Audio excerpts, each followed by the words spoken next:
What is up guys, it's your boy Solheim here, back with another World of Warcraft video for the War Within, and today I'm coming at you with a gold-making shuffle. I don't know if you should call it a shuffle or a flip, but let's just call it a shuffle for now.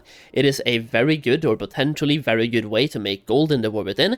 I'm recording this from the beta perspective, so we are obviously doing a little bit of theory crafting here, and speculating as well, but we are making some educated guesses, because the flip we're doing right here, or the shuffle, it's based on a Dragonflight Shuffle that made us 100,000 gold per hour back at the launch of Dragonflight, and we're doing the same thing in the War Within, but with the War Within materials instead of Dragonflight materials, obviously, but we're following the same strategy, and the thing is, this shuffle or the flip looks even better in the War Within than it was in Dragonflight. And remember, back in Dragonflight we made 100,000 gold per hour doing this, so if it's better this time around, imagine how much gold we can make.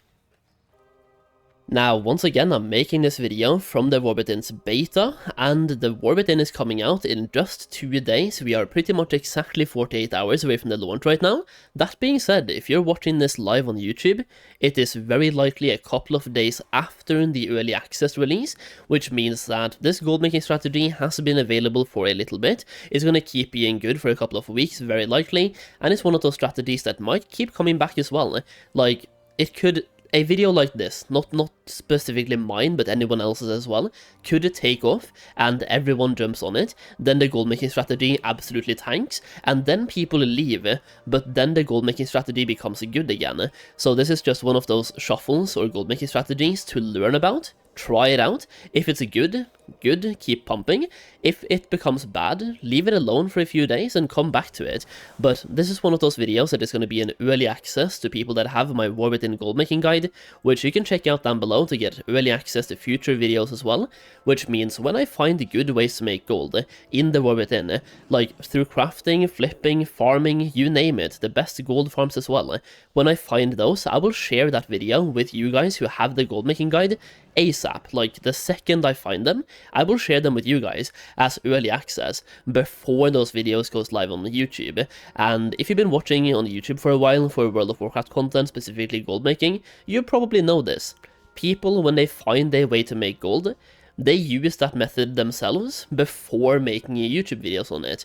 But by having this gold making guide and having that early access community, it allows me to just make the video instantly. So when I find something, I make the video instantly, give you guys early access, and that way we can all make gold together with that strategy before the videos become public. Now, the guide itself also contains a bunch of gold making information for professions, not professions, anything you want to know about when it comes to gold making, whether you are doing crafting, farming, you name it. It will show you more about making gold. We go in depth on every single profession, how to spend your knowledge points, and min-maxing to make as much gold as possible. In addition to that, you get access to a gold making Discord server where we currently have 4 exclusive videos. That means we currently have 4 videos that will never be public on YouTube that you also get access to when you buy the guide. And we have a bunch of early access videos, with more of them coming out in the near future as well. So if you want to take your gold making strategy to the next level and support me at the same time, check out that gold making guide through the link down below, and if you do buy the guide, thank you so much. Now, with that being said, first of all, before I cover the exact gold making strategy here, I want to reference what I referenced at the beginning of the video, which was the Dragonflight gold making strategy that we are basing this off of.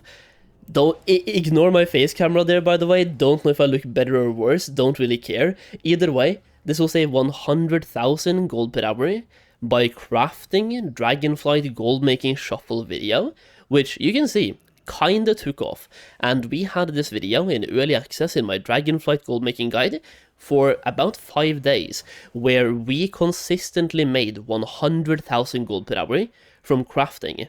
That is all we had to do. You just stood there, clicked craft all, and then disenchant all, and that's it. The easiest 100k per hour ever. Now, obviously, after the video went public and all the people talked about it as well, it did tank in value a little bit, but it also went back up again. It basically went from 100k gold per hour down to 20k per hour, back up to 40k. So, like, it definitely bounced back, but never went back to 100k again. Now this Goldmaking Shuffle, or the Crafting Shuffle, will be based on the exact same format as back then, which, based on that, it worked back in Dragonflight, it looks even better now, and I'll talk about why. So you need to have two professions, you don't have to have them on the same character, it doesn't really matter. The only thing is, if you don't have them on the same character, you have to send mails back and forth, but that doesn't really add much time. It is definitely fine to have two separate characters. If anything, it could even be beneficial to have two separate characters, to have one fully focused on tailoring and one focused on enchanting. So you need to have tailoring plus enchanting once again. Now for the tailoring aspect, this one is super easy. You have to make, or you should make, the cheapest blue BOE cloth that you can make. Now this is going to be the cuffs right here, so you have the cuffs that cost you 2 weaver cloth bolts and the 2 moss wool threads. You also have the slippers, but they have 1 more thread cost to them, right? So let's take a look at the cuffs. Now the cuffs will be blue, so they are basically the exact same thing we used back in Dragonflight, and they require 2 bolts. Now one thing to note here is that the recipe difficulty is only 150. You don't really have to care about knowledge points at all to reach that. Just get to 100 skill and then somehow get 50 more skill points if you want to get it to the max rank. The thing is, you don't even have to care about max rank. You can just craft it at rank 3, rank 4, doesn't really matter much, but if you want to get it to rank 5, once again, it's only 50 skill points and you will get there very fast. Now, if you take a look at the regions required to make it, this one is a vendor item, which is basically nothing. The only cost for you will be the 2 weaver cloth bolts, and this kind of brings me to why I think this flip will be so profitable really early, because if you go to tailoring, and you look here at textile treasures, this is the point you need to have when it comes to finding cloth from mobs in the open world.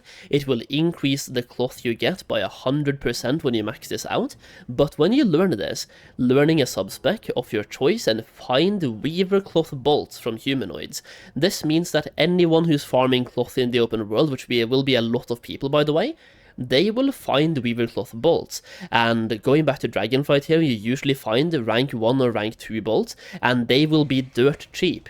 So you can use those rank 1 bolts, and even rank 2 bolts, but especially the rank 1 bolts, the super cheap ones, use those to make these cuffs, and you can make them so cheap.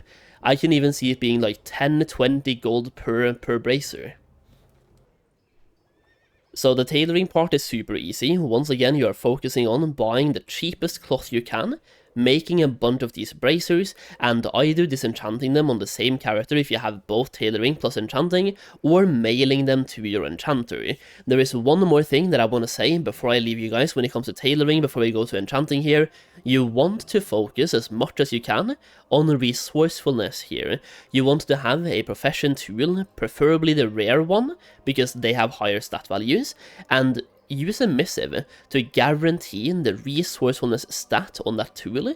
That will give you about 10% resourcefulness, and then enchant it with resourcefulness as well, and then try to get both this one and this one, like both of your accessories, get those accessories, and just max out the amount of resourcefulness that you have, because that will just save you gold on your crafting. And it might not be much, but once again, let's just say you make 100k per hour, and resourcefulness saves you 15%. Now you basically make 115k, or you save more gold in the process, making more gold as well. So you might as well, if you plan to use this, just get tools with resourcefulness on them and enchant them with the resourcefulness enchant as well, and do that as soon as possible to increase your profit from this craft. Now, as you can see, I already have 8% resourcefulness without having any tools on me right now, and we have 195 resourcefulness, and for that purpose, you want to just learn this right here as soon as possible. You don't have to put any knowledge points into textile treasures, by the way, you just have to learn this one, and then you instantly learn a subspec. For the subspec, you want to go down to extra threads, and this one just gives you 90 resourcefulness flat, and gives you some bonuses throughout here as well, so you get 90 plus 90, basically 180 resourcefulness for free, and resourcefulness also saves you more stuff. So you definitely want to put 30 points here as soon as you can, just to save more while you're crafting. Now, for the enchanting part, you either want to, once again, have tailoring plus enchanting on the same character, or preferably split them up just to give yourself more acuity to spend on the tools for every single one. And for enchanting, you just want to have an enchanter that is spec'd into, this is not enchanting, this right here, you want to have an enchanter spec'd into designated disenchanter, and you want to spend 30 knowledge points into the regular tree right here, and 30 into rare resourcing, because we are disenchanting rare bracers in this case, or rare crafted items. So you want to, first of all, you just want to put points into here first to learn a subspec, which is 5 points. So spend 5 points into designated disenchanter as soon as possible, and then max out the rare resourcing. The reason for maxing this one out first is that you will get more stuff. Like for example here, your disenchanting formula for rare items gains new efficiencies and has a chance to leave behind additional materials from the items you disenchant. So you just get more stuff back when you disenchant. Here as well, you have a chance to create more gleaming shards when disenchanting rare equipment. So you want to max this one out before you even start this flip. You can start the tailoring aspect as soon as you can, but you want to have rare maxed out as soon as possible. But that being said, that will be like 35 points. You will get that so fast anyway. If you fly around, grab the treasures for enchanting, which I have a video about, that is 24 knowledge points right there. And then you have first time crafts. You are probably going to be on 35 just by doing that. So first time crafts, skilling up enchanting, and then fly around, grab the treasures, then you put 5 points here, 30 points here, 35 points, now you're good to go. Now, if you really want to make this as good as you can, as profitable as you can, you want to max this one out as well for the skill points, so once again, just max this one out afterwards. But priority number 1 will be the rare resourcing, and then go back up here afterwards. Now, exactly how profitable this will be, I can't really tell you. The only thing I can say is that once again, we had the exact same formula going back in Dragonflight, and we made 100,000 gold per hour, consistently, not clickbait by the way, like the Dragonflight Goldmaking community, you know about this. We used this for 5 days before making it public, and the gold per hour started at 100k, then went down a little bit towards 80k, and when the video went public, it plummeted by a lot. But overall, it just works because you can make so much gold. The enchanting materials are in huge demand from people that are both buying enchants, skilling up professions and stuff like that, and the weaver cloth bolts, or in this case the brand new bolts that we have in Dragonflight, or that we have in the War Within, they are just in such a huge supply from people that are farming.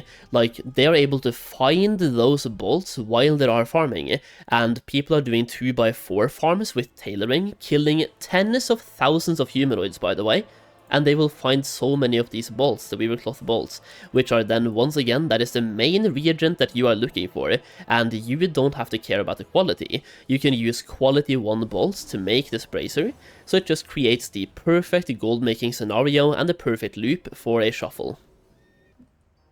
Either way, I wanted to make this video during the beta, before the release of the War Within, because we do have a kind of unique situation here, where we can take some of the lessons we learned in Dragonflight and apply them to the War Within.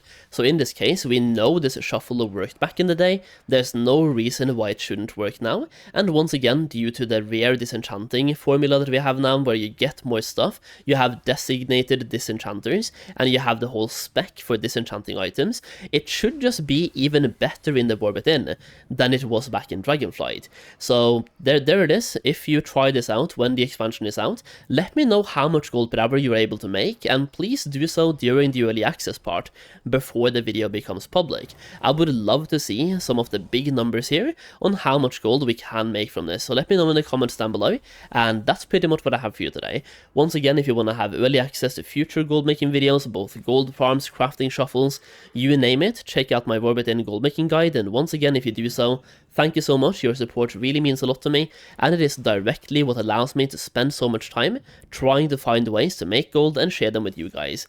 Either way, thank you for watching, I really do appreciate it, and I will see you all again in the next video very soon.